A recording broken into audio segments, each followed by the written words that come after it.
Hello, this is Yannis from Any Repair. Today we will go through a water damage board, an HP notebook that came to our lab dead. Let's go and see how we will deal with this water damage.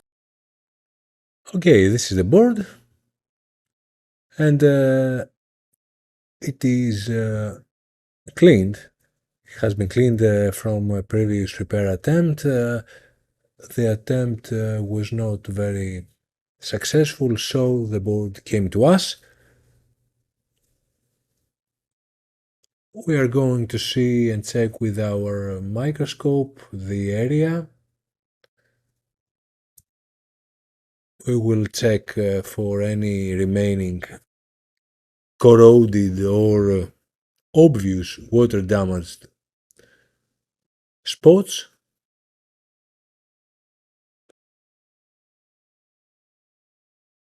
Okay, we have something here, but it's not very relative to no power. So let's go and check the damage that we are having here on the CPU voltage regulator. Now you can see clearly that we are having on pin 1 and 2 not a very shiny contact, and on pin 7 we are having corrosion, a lot of corrosion that may have damaged the trace. So let's go quickly and use the help of the datasheet for this chip. Here's the datasheet. You can see that the first and the second pin is the first is the NTC. It is a thermistor connected pin that informs the regulator about the temperature around the CPU. The second pin, I assume it is oscillation set. It is configuring the oscillation of the regulator in order to produce the energy that the CPU needs. And on the seventh pin, we are having the 5 volt, the power supply. Now we are having this power supply feeding the NTC and the oscillation set. And above that, you can see the VCC 5 volt feeding the IC in order to work. So let's go and see the IC. And we must do something about it. Hopefully the IC is not bad, but we cannot determine this before we have done properly all the area around the chip and then check. We will go with the flux and heat gun. We will go quickly. We don't want to damage the CPU. The CPU is soldered on the board, of course, and we are very close to the CPU. So we want to go quickly and remove this IC without damaging or hitting much the CPU. We will use our tweezer and a heat gun in 400 Celsius with 40% air. We're trying to be as gentle as we can. Don't lose anything. The IC is moving. We are good. It's off. Now we will clean the pads around and check for the corrosion on the 1 and 2 pin. And on the seventh pin, we will clean with flux and our soldering pen and a wick the old solder will be removed. We will remove the solder from the main ground pad as much as we can.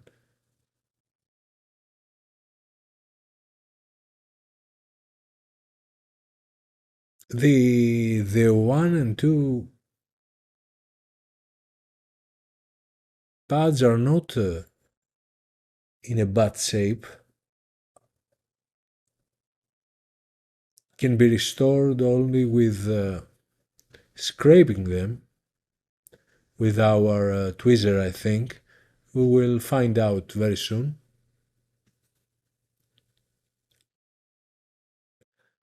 And the seventh, I think it is damaged.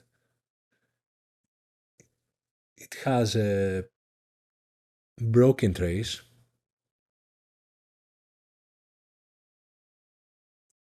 Let's go and see if we can fix by scrubbing these pins, these pads.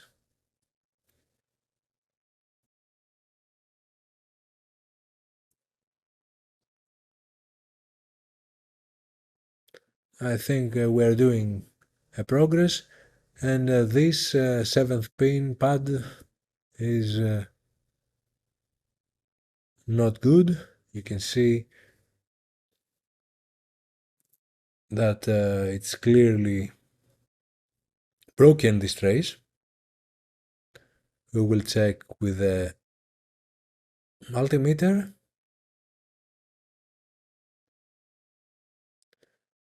And it is broken. It's not connected. So we will try and run a jumper there. This pin and this pin are good, but this pin is not. So we will run a jumper there.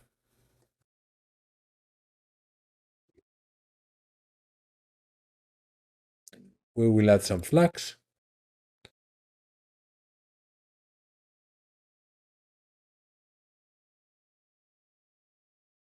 We will solder a little this pad in order to make the jumper properly.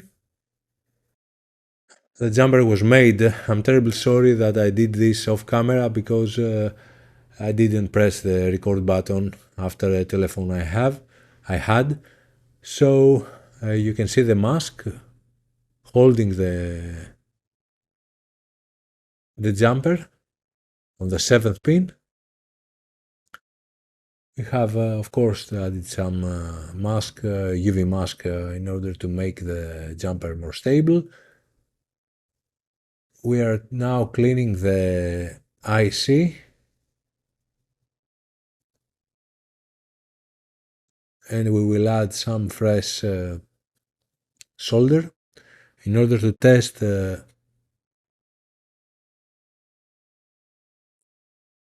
its functionality.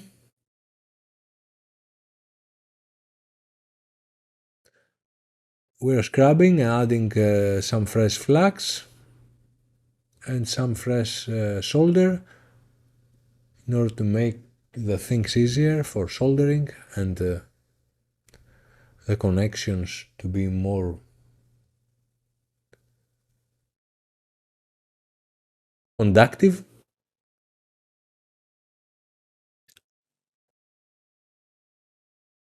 I think the pins are okay, and if the IC works after we solder it, we don't need to replace it.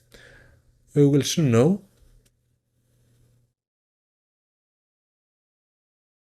We will align the IC on its place.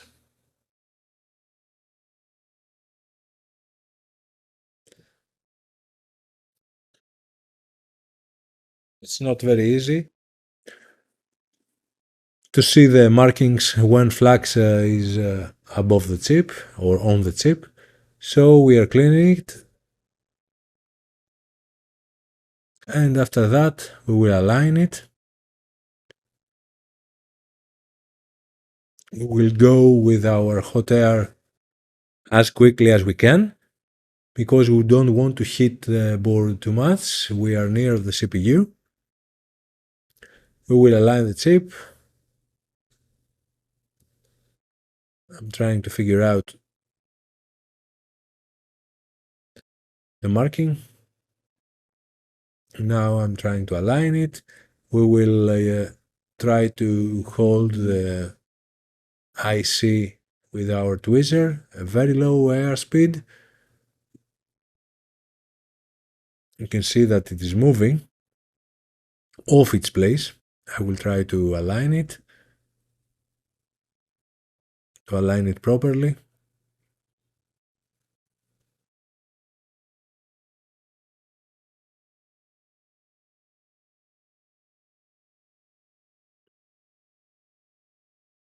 I think it's good. We must press it a bit down in order to remove the excess solder from the ground pad. We will do it now. We will press it gently and the excess solder will flow off the chip, and we will have some bridges that can be removed by our soldering pen.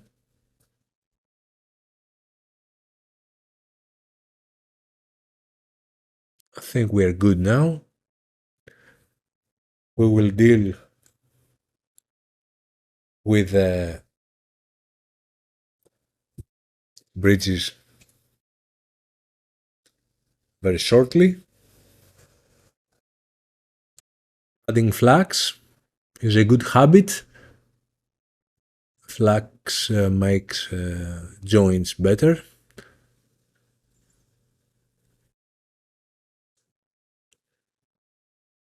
No air when you're soldering.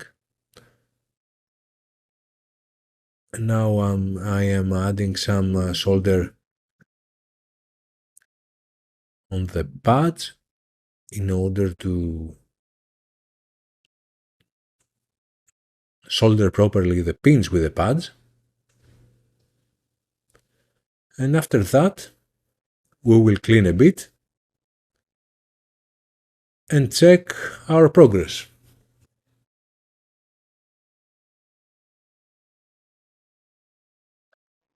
After the soldering is over, with our pen we were cleaning with isopropylic alcohol and a cotton pad. You can see the jumper is in place, hopefully, but no, it is. And now we will check for the board. We are having some amps. We are not in on condition. And now we will try to power on the board with our multimeter. It's on and off. No, it's on. Okay. So the amps are good. And probably we must check if we are having display or not in order to determine if the repair was successful. We're checking the voltages on the V-core.